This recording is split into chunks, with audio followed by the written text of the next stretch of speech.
Assalamualaikum warahmatullahi wabarakatuh. Hello there. Good morning, good evening, good afternoon, no matter what time you watch this. My name is Shintia RIski. My ID is 1903104040. F40 and 4. I'm sorry. And now we're going to talk about expression that we can use in class. We know that we are the future teacher, so we need to know what kind of expression or phrases that we can use in our class. Of course, the first one is the beginning of the class. We need to begin our class. We need to start our class. The first one, that expression we need to know is the greeting. So we can say good morning if it's morning. Good morning everybody, good afternoon to everybody, hello everyone, hello there, all of the students. Yeah, just casual greeting so we can be more linked with our students. And the second is introduction. We need to introduce ourselves because our student not gonna know us out of nowhere. We need to introduce ourselves, especially in the first class. So we can say, I'm your lecturer for this semester. So basically we're telling them that we're gonna be their teacher for the semester. And the second, I'm a new student here. If you are a student, you can use I'm a new student here. Aku siswa baru di sini. And then my name is. We need to tell them our name, right? So we can say my name is, for example, my name is Shintia. So I'm gonna say, good morning, everybody. I'm your lecturer for the semester, or I'm your teacher for the semester. My name is Shintia, and you can call me Bu Isin. Yeah, that's the introduction. And the third, waiting to start the class. Sometimes our students just can't be quiet, so we need to tell them that they need to be quiet first so we can start the class. So we can say, I'm waiting for you to be quiet. Aku nunggu kamu, saya menunggu Anda untuk diam dulu. Yeah, like that in Indonesian. And we won't start until everyone is quiet. Kita nggak bakal mulai sebelum Anda semua diam. Stop talking and be quiet, please. I'm sorry. Stop talking and be quiet, please. And then we can say, settle down now so we can start. So settle down means that prepare everything so you could be ready. So settle down now so we can start. And next, register. We need to know which one of our students that not in the class. So we're gonna check the absent. So first one, we can say who is absent today. So we ask them who is not in the class today, who isn't here today. And next we can say what's the matter with Aaron today. If they say that Aaron is not here, miss, then we can ask what's the matter with Aaron today, which means that we want to know what happened to Aaron, why Aaron did not come to the class, do not come to the class. And next we can say what's wrong with Mikey today. If Mikey do not attend the class, then we can ask our student what's wrong with Mikey today. And next we can say, why were you absent last Friday, Tom? If Tom didn't come in the previous lesson and he does come in this class, then we can ask Tom, why were you absent last Friday, Tom? So we know why he didn't appear, why he just absent.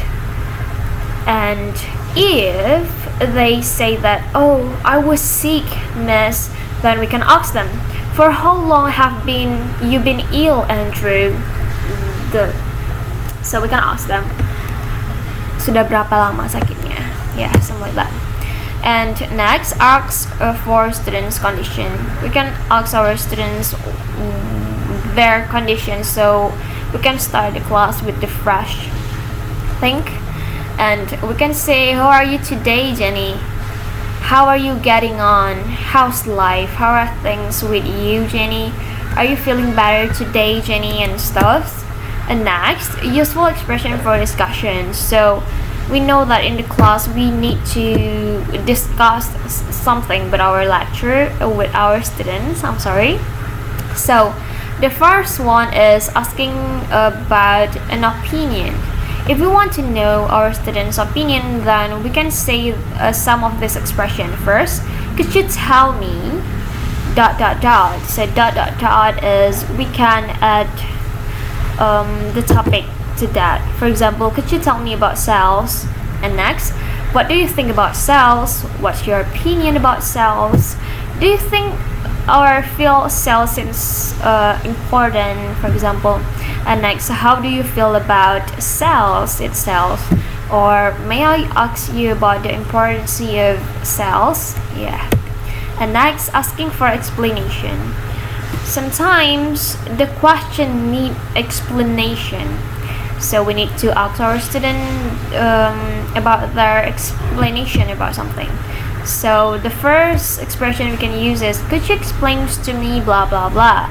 And the next, could someone please tell me about blah blah blah? Next, just tell me the reason why blah blah blah. I don't really understand blah blah blah. Next, I just don't see why, what, or how blah blah blah. Are you saying that blah blah blah? What do you mean by that blah blah blah? I beg your pardon, I didn't quite get that. And next, excuse me, did you say that blah blah blah blah blah? Yeah. Next, giving opinion. We know that explanation and opinion is a different thing. Opinion, it's more like, what do you feel about it? What they feel about that, what they feel about it. So we can ask the first, in my opinion or my view, ...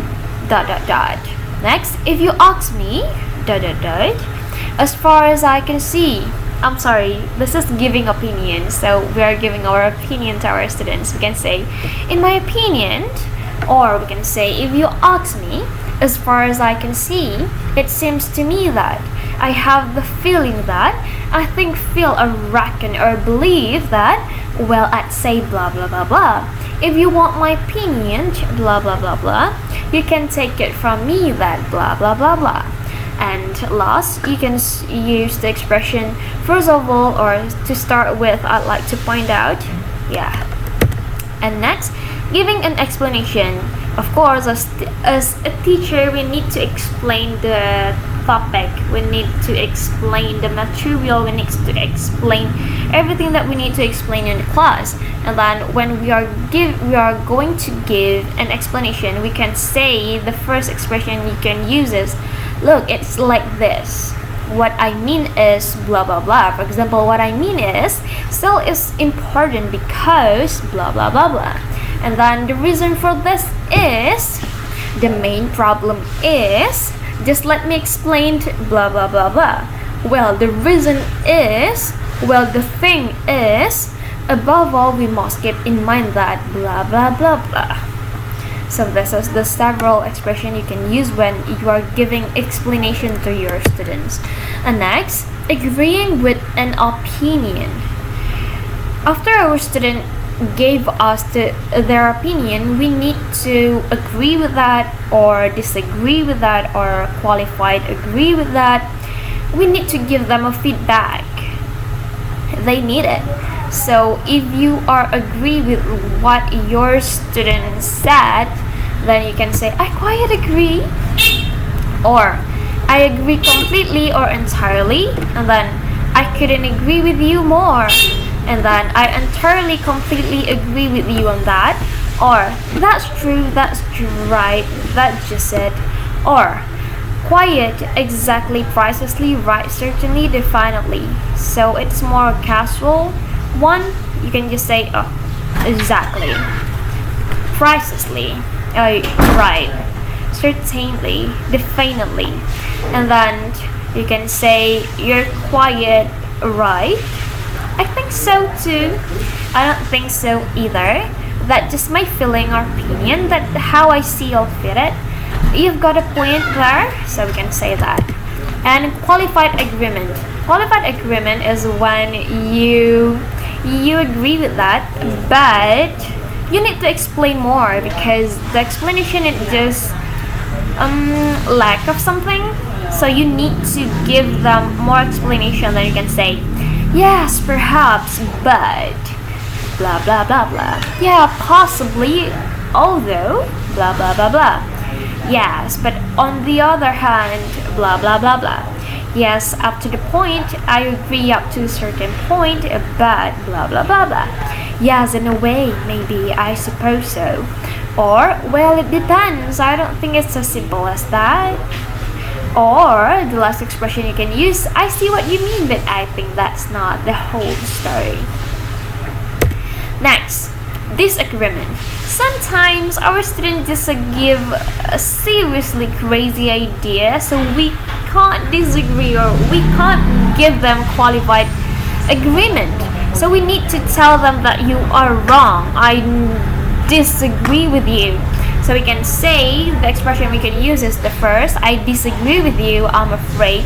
But because we are a teacher, we need to tell them that we are disagree with them but not hurting their feelings. So they will ask again in another lesson. Because if we tell them that we are disagree with them and they are wrong just directly, then they will feel the breakdown and they will never ask about anything anymore in the class. So don't do that. Yeah, that's the first expression. The second, no, I really can't agree, I'm afraid. And next, I don't quite agree there. And next, I'm not so certain at all sure if that's true or correct. I'm not quite so sure. Or, I'm sorry, I can't agree. Or, do you really think so or believe that? And next, I'm not convinced of that. And next, well, that's one way of looking at it. But next, well, I have my doubts about that. Next, and then you can't really mean that. Next, and then you don't really mean that, do you? And the last one is the class or presentation. The first one is hurrying up the final activity. So you can say the first one, I disagree with you, I'm afraid. I'm sorry, that's not it. I just forgot to delete this one. So just focus to the second expression. Just 5 minutes till the end of the class, so just 2 minutes more for that activity. And then 1 minute 30 seconds then, so we can count down. And then just finish that sentence, exercise, paragraph, question, then put your pens down. And then end of class time. We can say first, that's all for today, and then we've run out of time. And then it's that the bell I hear. Well, you can all stay here and carry on speaking if you like. And then it's almost time to stop. And then I'm afraid it's time to finish now. We'll have to stop there. And then there's the bell, it's time to stop. And then that's all for today, you can go now. And then the last expression, the other class are waiting to get in, so we'd better make a move. And feedback of the lesson. We need to ask our student the feedback, just their feelings maybe about the class, so we are able to know their experience in the class. We can ask, what's your favorite part? Do you want to play the same game next week? Or do you feel more confident? Do you feel like you've improved? Do you think that will be useful? Do you need any more practice of that or not? And then talking about the next lesson. So we can say we've run out of time, so we'll continue in the next lesson. Or we'll continue this chapter next Monday. The next class start at 5 o'clock, and then we'll practice that one more time weeks. Right, I think we have no problem with the passive now. Next week we'll move on to today's lesson more hard work, so we'll do something a little easier, a bit more fun in the next class. And then the final greeting, we can say goodbye, bye bye, bye bye, see you then, see you later, see you tomorrow, see you next week. Goodbye everyone, see you next Wednesday, see you tomorrow afternoon, see you in your room after the break, stand up so we can say all goodbye. And that's it. That's all the expression that you can use in the class. At least that the expression I put here in my PowerPoint. Thank you very much. I'm quite tired, but all is good. Thank you. See you soon.